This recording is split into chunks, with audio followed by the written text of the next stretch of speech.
Un homme heureux avec nous sur autohot.com. Giacomo, ça y est, c'est officiel. Tu as enfin le soutien de Honda Europe après une année d'efforts intenses.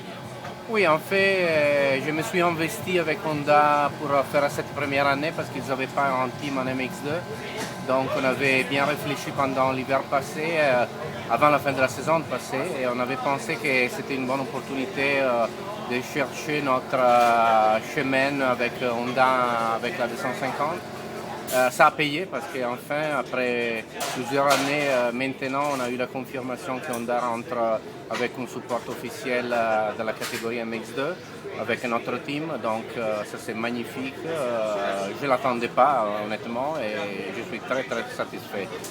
Et donc maintenant on travaille très dur pour les prochaines saisons parce que je pense que les Japonais ils voudraient bien se battre avec KTM dans les prochaines saisons en MX2.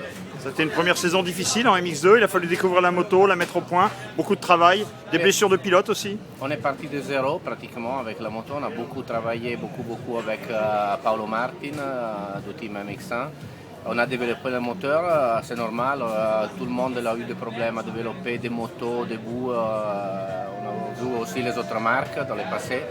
Donc on a eu des petits soucis, mais on a fait, moi je pense, une belle saison parce qu'enfin on a fait un podium, on a terminé 7e du championnat.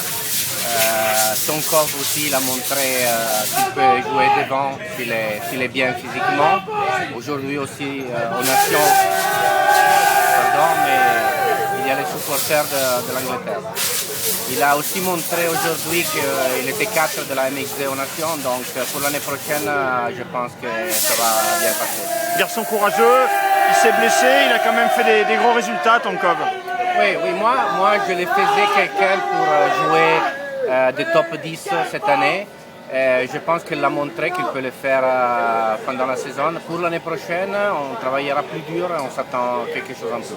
Alors il y a le MX2, mais tu fais aussi une action en MX1 avec David Philippard qui vient chez toi. Oui, en fait, ça c'est un projet que j'ai monté dans 3 semaines, un mois. J'ai demandé l'autorisation à Honda puisqu'ils nous avaient officialisé les projets MX2.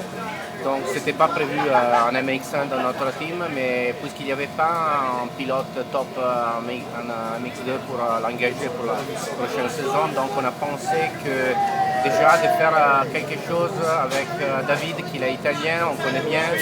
Il n'avait pas un team, donc on a pensé que c'était une belle opportunité pour tout le monde, pour les sponsors, pour les partenaires, pour tous. Et pour Honda aussi, parce qu'ils auront une autre possibilité pour jouer les podiums en MX1 l'année prochaine. Il peut aussi être de bons conseils pour les jeunes pilotes MX2. Et oui, ça pour moi c'est fondamental parce que je pense qu'en hiver, Tonkov avec lui et l'autre russe qu'on a pris pour les championnats d'Europe, on a signé pour les championnats d'Europe, je pense qu'ils vont améliorer, faire tout l'hiver avec lui.